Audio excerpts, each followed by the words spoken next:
السلام عليكم ورحمة الله وبركاته. نحمده ونصلي على رسوله الكريم.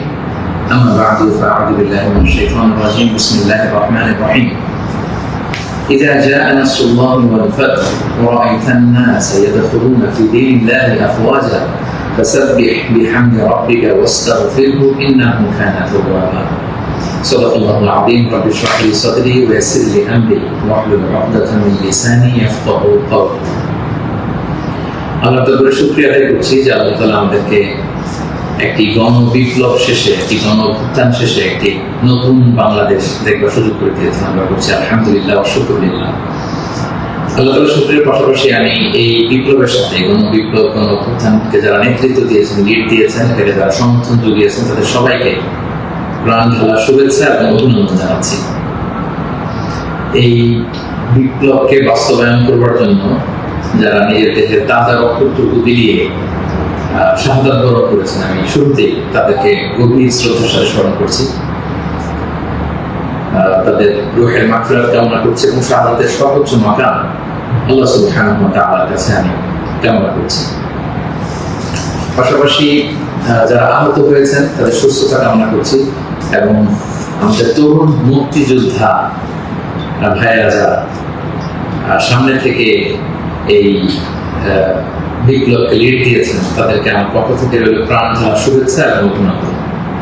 বিশেষ করে বৈষম্য বিরোধী ছাত্র আন্দোলনের যে নেতৃবৃন্দ বা সমন্বয় ভাইয়েরা, যারা আপনারা এখনো পর্যন্ত অনেক পরিশ্রম করে যাচ্ছেন, আমাদের সকলের পক্ষ থেকে আপনারা সালাম জানবেন, শ্রদ্ধা জানবেন এবং ভালোবাসা জানবেন।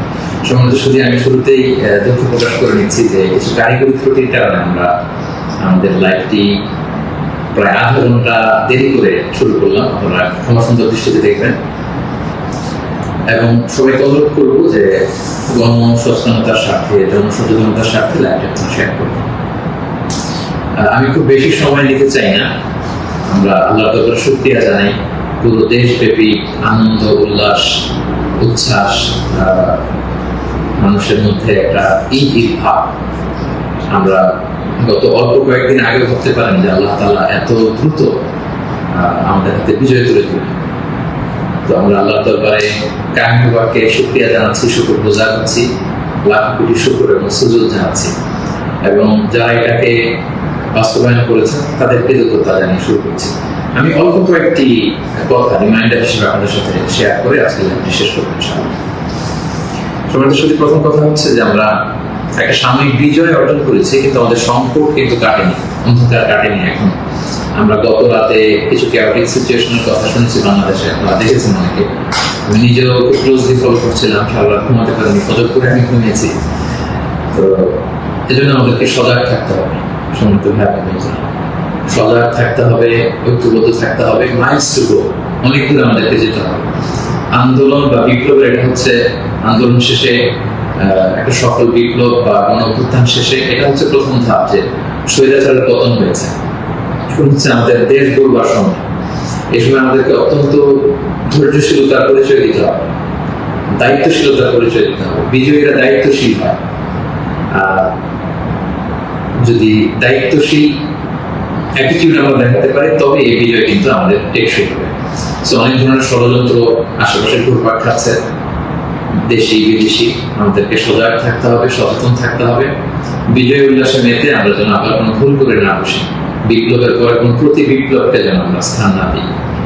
এই হচ্ছে প্রথম রিমাইন্ডার আমাদের প্রতি। দুই নম্বর যে কথাটা বলবো, আমাদের বাংলাদেশে আমরা মুসলিমরা ছাড়াও আমাদের হিন্দু ভাই বোনরা আমাদের সাথে, আমরা একসাথে মিলেমিশে একাকার একসাথে আমরা থাকি। আমাদের খ্রিস্টান ভাই বোনেরা আছেন, বৌদ্ধ ভাই বোনেরা আছেন। সংখ্যালঘুদের কোন উপাসনালয়ে যেন কেউ আক্রমণ করতে না পারে, এটা খেয়াল করতে হবে। কিছু কিছু ঘটনা আমরা শুনেছি যে বিভিন্ন জায়গায় হিন্দুদের মন্দিরে আক্রমণ করা হচ্ছে, অগ্নিসংযোগ করা হচ্ছে। এটা কিন্তু অনেক বড় ধরনের একটা ষড়যন্ত্র। আমরা বছর দুয়েক আগে আমার মনে আছে যে কুমিল্লাতে নানুয়া দিঘির পারে হনুমানের পায়ের উপরে কোরআন রেখে কি তুলকালাম কাণ্ড হয়ে গেল। যারা ক্ষমতা ছেড়ে পালিয়েছে তারাই দেখা যাবে যে ভাড়াটে করা লোকজন দিয়ে সেখানে আগুন দিয়ে আল্লাহু আকবার স্লোগান দিবে, নারায়ে তাকবীর, আল্লাহু আকবার স্লোগান দিয়ে বোঝাতে চাইবে যে ইসলামপন্থীদের কাজ এটা, মাদ্রাসার ছাত্রদের কাজ এটা। এত কাঁচা কাজ যেন আমরা না করি, আমরা যেন তাদের এই ফাঁদে পা না দিয়ে আমরা যেন সচেতন থাকি।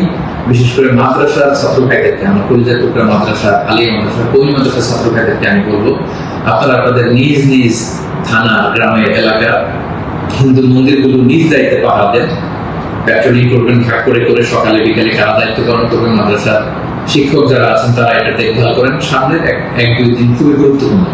আমরা চাই না যে আমাদের বিজয়টা এভাবে নষ্ট হয়ে যায়।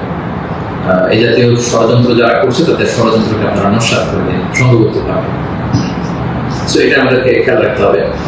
কিছু অগ্নিকাণ্ড বা বিচ্ছিন্ন ঘটনা যদি ঘটে, দেখা যাবে যে যারা এই বিজয়ে খুশি না তারা এটাকে ইন্টারন্যাশনালি তারা এটা প্রোপাগেট করবে। তারা বলবে যে Bangladesh is on terrorist attack, জঙ্গি অ্যাটাকে কবলে করেছে বাংলাদেশ, অনেক ন্যারেটিভ তারা দাঁড় করাবে এবং এটা করতে তারা বড় করবে। আমরা এত সহজে এই বিষয়কে নষ্ট হতে দেব না। আমার 2 নম্বর রিমাইন্ডার হচ্ছে আমার প্রিয় বিপ্লবী ভাই এবং বন্ধুদের প্রতি, বিশেষ করে মাদ্রাসার ছাত্র ভাইদের প্রতি, আপনারা খেয়াল করে সংখ্যালঘুদের কোন স্থাপনাতে, উপাসনালয়ে যাতে এই জাতীয় ঘটনা না ঘটে ক্লোজ অবজারভেশন করুন, পাহারা দিয়ে নিরাপত্তা দিন। এটা আমাদের দায়িত্ব। আমরা এবার যদি ভুল করে ফেলি তাহলে বাংলাদেশ ইসলাম অনেক পিছিয়ে যাবে। বাংলাদেশ সমৃদ্ধ বাংলাদেশ গড়বার স্বপ্ন এটা অনেক পিছিয়ে যাবে। 3 নম্বর যে কথাটি আমি শেয়ার করতে চাই সেটা হচ্ছে, আমরা প্রায় বলি যে ইতিহাসের সবচেয়ে বড় শিক্ষা হচ্ছে যে মানুষ ইতিহাস থেকে শিক্ষা নেয়। আমরা যেটা দেখলাম প্রায় 1.5 যুগ ধরে বা 1.5 দশক ধরে যে ক্ষমতাসীন দলটি ছিল, তারা যখন আজকে বিদায় নিল, বিদায় তো না, বেসিকলি তারা বাধ্য হয়ে ক্ষমতা ছেড়ে পলায়ন করেছে। তো তাদের বিদায়টা আসলে কেমন হলো যদি আমরা একটু বিশ্লেষণ করি, অ্যানালাইসিস করি যে আপনার ক্ষমতার দাপটে বাকি মহিষে এক ঘাটে পানি খেতে এরকম অবস্থা। এসএসএফ আপনাকে সিকিউরিটি দিত, আপনার সামনে বহর, পেছনে বহর, কত সিকিউরিটি, কত ন্যাশনাল প্রোটোকলের ব্যবস্থা আপনি করেছেন। কিন্তু আজকের বিদায়টা আপনার কেমন হয়েছে? পুরো দেশব্যাপী গণধিক্কার, ঘৃণা, বদয়া ছাড়া কিছু আপনি শিখতে পারেননি। এ থেকে আমাদের রাজনীতিবিদদের, আমাদের সকলের শিক্ষা গ্রহণ করা উচিত। আপনার বিদায় কেউ কাঁদেনি, কেউ কোনো সম্বর্ধনা দেয়নি, সহমর্মিতা জানায়নি, বরং আপনার অস্তিত্ব ছিল ঝুঁকির মুখে। আল্লাহ তাআলা বলেন যে আমি হচ্ছি ক্ষমতার মালিক, আমি যাকে চাই, কুলিল্লাহুম্মা মালিকাল মুলক তুতিল মুলকা মান তাশা ওয়া তানজিউল মুলকা মিম্মান তাশা ওয়া তুইজ্জু মান তাশা ওয়া তুযিল্লু মান তাশা বিয়াদিকাল খায়র ইন্নাকা আলা কুল্লি শাইইন কাদির। আল্লাহ তাআলা হচ্ছেন ক্ষমতার মালিক, যাকে চান ক্ষমতার চেয়ারে বসান, যাকে চান সেখান থেকে টেনে হিঁচড়ে ক্ষমতার চেয়ার থেকে তিনি নামান। তিনি যাকে চান সম্মান দেন, যাকে চান তিনি অপদস্থ করেন, লাঞ্ছিত করেন। তার জলজান্ত প্রমাণ আমরা গতকাল কিন্তু দেখেছি। এবং তিনি হচ্ছেন ফাআলুল লিমা ইউরিদ, তিনি যখন যা চান তাই করতে পারেন। এর জন্য তাকে কারোর কাছে জবাবদিহি করতে হয় না, রিপোর্টিং করতে হয় না। তিনি কুন ফায়াকুনের মালিক, তিনি হওয়া হতে দেরি হয় না। তিনি পাহাড়কে দরিয়া করেন, দরিয়াকে পাহাড় করেন, তিনি সম্মানিতকে অপদস্থ করেন, তিনি সমাজের লাঞ্ছিত অপমানিত লোকটাকে সম্মানের চেয়ারে বসিয়ে দিতে পারেন। তিনি হচ্ছেন আল্লাহ সুবহানাহু ওয়া তাআলা। মনে রাখতে হবে তিনি ক্ষমতার মালিক। আমরা যেন এটা ভুলে না যাই, ক্ষমতার চেয়ার পেলে আমরা যেন ভুলে না যাই যে আমি ক্ষণিকের জন্য এসেছি। সামনে যারা ইন্টারিম গভর্নমেন্টের লিড দিবেন, 3 মাস 6 মাস পরে জাতীয় ইলেকশন পরে যখন আমাদের নতুন সরকার আসবে, তারা যখন ক্ষমতার চেয়ারে বসবেন, নিজেকে এই রিমাইন্ড যেন আমরা দিই যে আমরা যেদিন বিদায় নিব, যেদিন ক্ষমতায় থাকবো, সেদিন আমি আমাকে কেমন যেতে চাই, সেই হিসাবটুকু করে যোগ বিয়োগ দিয়ে যেন আমরা ক্ষমতায় থাকাকালীন সময় আমাদের অ্যাক্টিভিটিস গুলো পরিচালনা করি। সো এই ইতিহাস থেকে আমরা বারবার শিক্ষা নিতে ভুল করি, হোঁচট খাই, আমরা যেন এটা না করি। আমি আমাদের জাতীয় নেতৃবৃন্দদেরকে বলবো, যারা আসন্ন নির্বাচনে নির্বাচিত হয়ে আসবেন, বাংলাদেশকে নেতৃত্ব দিবেন, নতুন প্রজন্মের বা পুরাতন অভিজ্ঞদের মধ্যে যারা মিলে সরকার গঠন হবে সামনের ইলেকশন শেষে, আপনারা মেহরবানি করে এই শিক্ষাটুকু আপনারা নিবেন। এবং বাংলাদেশে এটা তো আমরা দেখে এসেছি ছোটবেলা থেকেই, একদল ক্ষমতা ছেড়ে অন্য দলের লোকেরা তাদের উপর কিভাবে আক্রমণ করে, যেদিন তারা ক্ষমতা থেকে যায়, আবার তারা ক্ষমতা আসলে তারা তখন ক্ষমতা ছেড়ে অন্য বিরোধী দল তাদের উপর আক্রমণ করে। এই রেশারেশি আক্রমণ আমরা চাই না, আমরা এর অবসান চাই। আমরা ইতিহাস থেকে শিক্ষা নিতে চাই। আমরা একটা সমৃদ্ধির বাংলাদেশ ঐক্যবদ্ধ ভাবে একসাথে হাতে হাত রেখে কাঁধে কাঁধ মিলিয়ে গড়ে তুলতে চাই। এটা হচ্ছে আমার 3 নম্বর রিমাইন্ডার। 4 নম্বর রিমাইন্ডার হচ্ছে, গতকাল আমরা দেখেছি যে স্বৈরাচারের পতনের ঘোষণার মধ্যে দিয়ে পুরো বাংলাদেশ, পুরো লাল সবুজের পতাকা, পুরো 18 কোটি মানুষ আনন্দ উল্লাসে ফেটে পড়েছে। আমরা আল্লাহ শুকরিয়া আদায় করেছি, আমরা হাফ ছেড়ে বেঁচেছি, আমরা স্বস্তির নিঃশ্বাস ফেলেছি, আমরা নতুন করে একটা স্বাধীন বাংলাদেশ পাওয়ার একটা আকাঙ্ক্ষা আমাদের হৃদয়ে জেগেছে। শুনে সুখী, কিন্তু দুঃখের ব্যাপার হলো আমরা মাঝে মাঝে আবেগে অথবা লোভে পড়ে অথবা হৃদয়ের জ্ঞান হারিয়ে এমন কিছু করে ফেলি যেটা আমাদের এই বিজয়কে, আমাদের অ্যাচিভমেন্টকে প্রশ্নবিদ্ধ করে, এটা ন্যায্যতাকে প্রশ্নবিদ্ধ করে। গতকাল আমরা দেখেছি যে উল্লাসিত জনতা তারা জাতীয় সংসদ ভবনে ঢুকে পড়েছে, গণভবনে ঢুকে পড়েছে, সেখানে যে লুটপাট, চুরি, যা বলা যায় এগুলো সব ধরনের কাজগুলো করেছে এবং এগুলো কিন্তু লাইভ ব্রডকাস্ট হয়েছে, বিশ্বব্যাপী ছড়িয়েছে। আপনারা আসলে কি মেসেজ দিলেন? আমাদের দেশের ছাত্র জনতা কিছু তারা কি লুটপাট করে, যারা ক্ষমতা ছেড়ে পারলো তারা তো এটাকে ইন্টারন্যাশনালি প্রোপাগান্ডা বানানো হয়েছে। দেখুন কিরকম লুটপাট, চুরি, আক্রমণ এগুলোর মধ্যে দিয়ে তারা গণভবনকে দখল করছে, তারা একটা ইস্যু বানায়। এই ব্যাপারটাকে আমি খুবই অপছন্দ করেছি, খুবই। আমি বলবো না যে শিক্ষিত ছাত্র জনতা এমন করেছে, যেহেতু উল্লাসিত জনতা সেখানে ঢুকে পড়েছিল, এখানে ভালো মানুষ ছিল, খারাপ মানুষ ছিল, ছিচকে চোর ছিল, টোকাই ছিল, তারা এগুলো করেছে। কিন্তু আমি দেখে অবাক হয়েছি মাঝে মাঝে অনেক ভালো ফ্যামিলির ছেলে পেলে অথবা নামাজি দেখে প্র্যাকটিসিং মনে হয়, তারাও এরকম ছবি দিয়েছে। কেউ গণভবনের বালিশ, কেউ চেয়ার, কেউ টেবিল, কেউ পাঙ্গাস মাছ, কেউ ফ্রিজের খাবার, যে যেরকম পেরেছে পরিলোড করেছে। এটা আমার চোখে এসেছে এবং গণভবনের নেম প্লেট নিয়ে আসছে। তো এই এতটুকু বিবেকবোধ বা চিন্তা শক্তি কি আমাদের নাই যে এটা তো রাষ্ট্রীয় সম্পদ, নিজের সম্পদ না, এটা তো ভাগ বটোয়ারা হচ্ছে না। আপনি যে গণভবনের চেয়ার নিয়ে আসলেন, 3 মাস পরে যে আমাদের নিজেদের ভোটে নির্বাচিত আমাদের ট্রু লিডার যিনি হবেন, আমাদের প্রধানমন্ত্রী, তিনি কোথায় বসেন? তার চেয়ার তো আপনি চুরি করে নিয়ে আসছেন। তিনি থাকবেন কোথায়? তার বালিশ তো আপনি নিয়ে আসছেন। একটা বালিশ নিয়ে এসে, একটা হাঁস নিয়ে এসে, একটা কম্বল নিয়ে এসে আপনি আসলে কতটুকু লাভ করতে পারেন? কিন্তু গোটা বিশ্বকে আপনি একটা নেগেটিভ মেসেজ দিলেন এবং আমাদের এই বিজয়কে আপনারা প্রশ্নবিদ্ধ করলেন। এটা অনেক বড় ভুল আপনারা করেছেন, সম্মানিত ভাই, যারা এটা আপনারা করেছেন। আমরা পৃথিবীর বিভিন্ন জাতি গোষ্ঠীর মধ্যে থেকে তাদের অনেক ভালো গুণ দেখি, এগুলোকে আমরা নিতে পারি না? মানুষ তো নিজেদেরকে ভালো জিনিস দেখে দেখে সেগুলো অ্যাডপ্ট করে করে মানুষ নিজেকে সুন্দর করে, পলিশ করে। আমরা জাপানিজদেরকে দেখছি তারা কত ভদ্র পরিচ্ছন্ন। অলিম্পিকে তারা খেলা দেখতে যে স্টেডিয়ামের মধ্যে দর্শকেরা যখন খাবারের প্যাকেট, চিপস, পানির বোতল, টিস্যু ফেলে দিয়েছিল, তারা অন্যান্য দর্শকদের মতো স্টেডিয়াম ছেড়ে চলে যায়। খেলা দেখা শেষে তারা নিজেরা সব ময়লাগুলো, গার্বেজগুলো পরিষ্কার করে তারপর ক্লিন করে সেই দর্শক খেলায় তারা ছেড়েছে। গোটা বিশ্বে তারা প্রশংসিত হয়েছে। এই যে তারা একটা মেসেজ দিল গোটা বিশ্ববাসীকে যে আমরা সিভিলাইজড, আমরা পরিচ্ছন্ন। আমরা আমাদের গতকালের বিজয় উদযাপন করতে যে এটা করতে পেরেছি, এই যে আমাদের মধ্যে অধৈর্য, অস্থিরতা, এই যে সাময়িক বেনিফিটের হওয়ার যে মানসিকতা, এইটা যদি আমরা ঠিক করতে না পারি, এই গণবিপ্লবে, গণ অভ্যুত্থানে নতুন সরকার কিচ্ছু আসা যাবে না। প্রিয় ভাইরা, মানে I'm telling you the truth, I'm telling you the reality, এটা আপনাদের মনে রাখতে হবে। বাস্তবতা হচ্ছে আমরা যেমন, আমাদের নেতারাও যেমন। আমরা গতকাল হরিলুট করেছি, আমাদের নেতারাও হরিলুট করেছে। আমরাও চুরি করেছি, তারাও চুরি করতো। আমরা আসলে সুযোগের অভাবে সব বাস্তবতা যেটা, কথাগুলো এই মুহূর্তে, বিজয়ের মুহূর্তে তিক্ত হলেও আমাকে ইসলামিক পয়েন্ট অফ ভিউ থেকে এই রিমাইন্ডারগুলো আমাকে বলতে হচ্ছে। I am sorry for that. তারা পদ্মা সেতুতে দুর্নীতির সুযোগ পেয়েছে, ওই লুট করেছে। তারা দেশের বড় বড় মেগা প্রজেক্টে লুট করেছে, আর আপনি ছোট্ট জিনিস লুট করার সুযোগ পেয়েছেন, ওইটা করেছেন। কোনো পার্থক্য নাই। তারা করেছে বড় বড় ঘরে লুট, আপনারা করেছেন ছোট ছোট চুরি লুট। এই তো পার্থক্য তো আমাদের এতটুকুই। এই জিনিসটা আমাদেরকে বুঝতে হবে, যেগুলো রাষ্ট্রীয় সম্পদ, সেখান থেকে একটা সুতা কেন আমরা টাচ করবো? আপনারা গণভবন ঘেরাও করেছেন, ভেতরে যে উল্লাস করবো, তাকবীর দিন। এমন দেশকে কোথাও খুঁজে পাবে না তুমি, সকল দেশের রানী সেজে আমার জন্মভূমি, গলা ছেড়ে দিয়ে সবাই মিলে কোরআন গান করতে, গোটা বিশ্ব দেখতো আমরা কত সিভিলাইজ, আমরা কত সভ্য।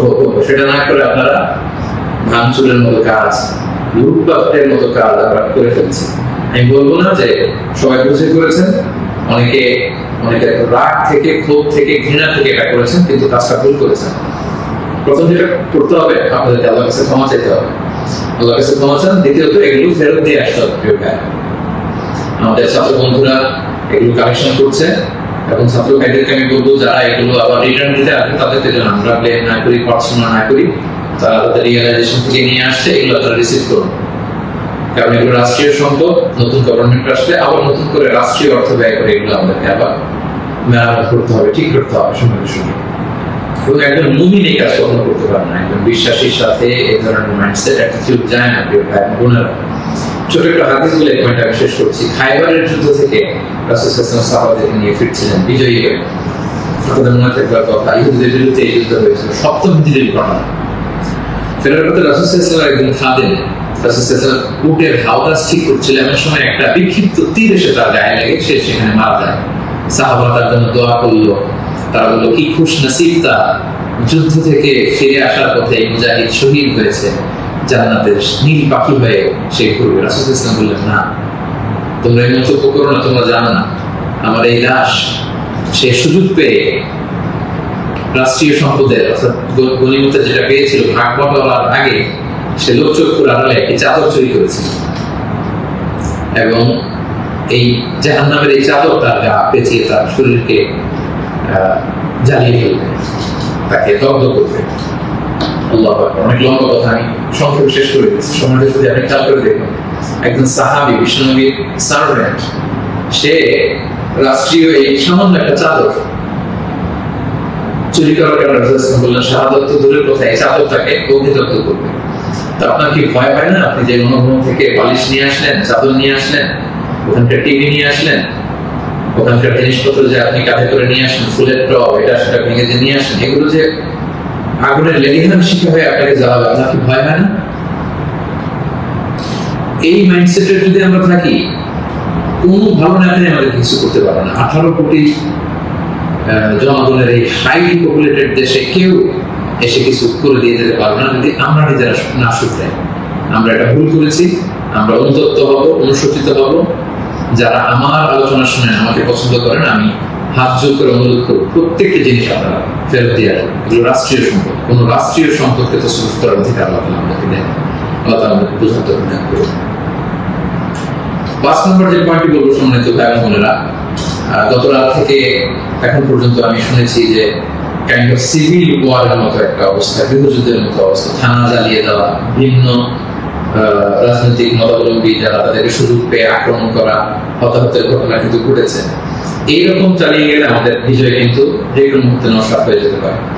এবং আমি সেনাবাহিনীকে বলবো অস্থায়ীভাবে সামনের 2 দিনের জন্য আপনারা আর্মি ডেপ্লয় করুন সব জায়গায়, প্রতিটি থানায়, প্রতিটি ইউনিয়নে, প্রতিটি জেলায়, just to confirm and ensure the security.